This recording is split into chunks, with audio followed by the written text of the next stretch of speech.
ഉറപ്പായിട്ടും ദൈവം എന്ന് പറഞ്ഞൊരു ശക്തിയുണ്ട്. നിരീശ്വരവാദികളും ഉണ്ടാവാം. ഞാൻ പക്ഷെ നിരീശ്വരവാദിയല്ല.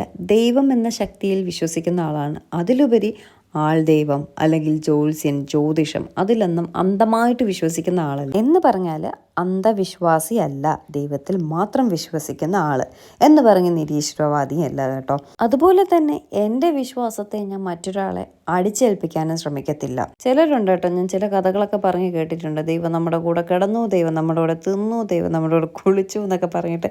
അങ്ങനെയൊന്നും ഞാൻ പറയത്തില്ല. പക്ഷേ എന്നിരുന്നാലും ദൈവം എന്ന് പറഞ്ഞൊരു ശക്തിയുണ്ട്. പല സ്ഥലങ്ങളിലും നമ്മളിങ്ങനെ താഴെ വീഴുമ്പോൾ നമ്മളെ കൈ പിടിച്ച് കയറ്റാനായിട്ട് ദൈവം എന്നൊരു ശക്തി ഉണ്ടെന്നുള്ളത് സത്യമായിട്ടുള്ള കാര്യമാണ് കേട്ടോ. ഞാനൊരു കൃഷ്ണഭക്തയാണ്. ഞാൻ ശരിക്കും പറഞ്ഞാൽ നിങ്ങളൊക്കെ ചിന്തിക്കുന്നതിലപ്പുറമായിട്ടുള്ള ഒരു വലിയൊരു കൃഷ്ണഭക്തയായിരുന്നു. ഇപ്പോഴല്ല കേട്ടോ. ഇപ്പോഴും ഭക്തയാണ്, പക്ഷെ ആ പണ്ടത്തെ ഭക്തയല്ല ഞാൻ. അത് ദൈവത്തിൽ ശക്തി ഇല്ലാഞ്ഞിട്ടോ അങ്ങനെ എനിക്കൊരു തോന്നൽ വന്നിട്ടോ ഒന്നുമല്ല കേട്ടോ. കല്യാണമൊക്കെ കഴിഞ്ഞ് ഫാമിലിയൊക്കെ ആയപ്പോൾ ആ ഭക്തിയിൽ ചെറിയൊരു കുറവ് വന്നു എന്നേ ഉള്ളൂ കേട്ടോ.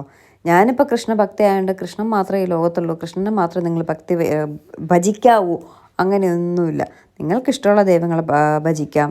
നിങ്ങൾക്ക് ദൈവത്തെ ഭജിക്കണം ഇഷ്ടമല്ലെങ്കിൽ അത് വേണ്ട. ഞാൻ ആരെയും നിർബന്ധിക്കുന്നില്ല കേട്ടോ. പിന്നെ ചില അനുഭവങ്ങൾ നമുക്കും ഉണ്ടായിട്ടുണ്ട്, ഇല്ലയെന്നൊന്നും പറയാൻ പറ്റില്ല കേട്ടോ. എവിടെയോ കിടന്ന് ഞാനിപ്പോൾ നിങ്ങളുമായിട്ട് ഇങ്ങനെ സംസാരിച്ചുകൊണ്ടിരിക്കുന്നതെങ്കിൽ അതിൽ എന്തെങ്കിലും ഒരു ഇതുണ്ടാവില്ലേ. ഞാൻ കുഞ്ഞിലെ സ്വപ്നം കണ്ടിട്ടുള്ള പല കാര്യങ്ങളും എൻ്റെ ജീവിതത്തിൽ നടന്നു കഴിഞ്ഞിട്ടുണ്ട്, അല്ലെങ്കിൽ ഇനി നടക്കുമെന്നെനിക്ക് പൂർണ്ണമായിട്ടുള്ള വിശ്വാസമുണ്ട് കേട്ടോ.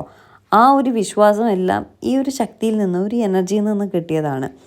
എന്തായാലും എൻ്റെ വിശ്വാസം എന്നിലുള്ളത് മാത്രം. ഇതൊക്കെ ഞാനിവിടെ പറയുന്നത് എന്തിനാന്ന് വെച്ചാൽ എനിക്കറിയത്തില്ല കേട്ടോ.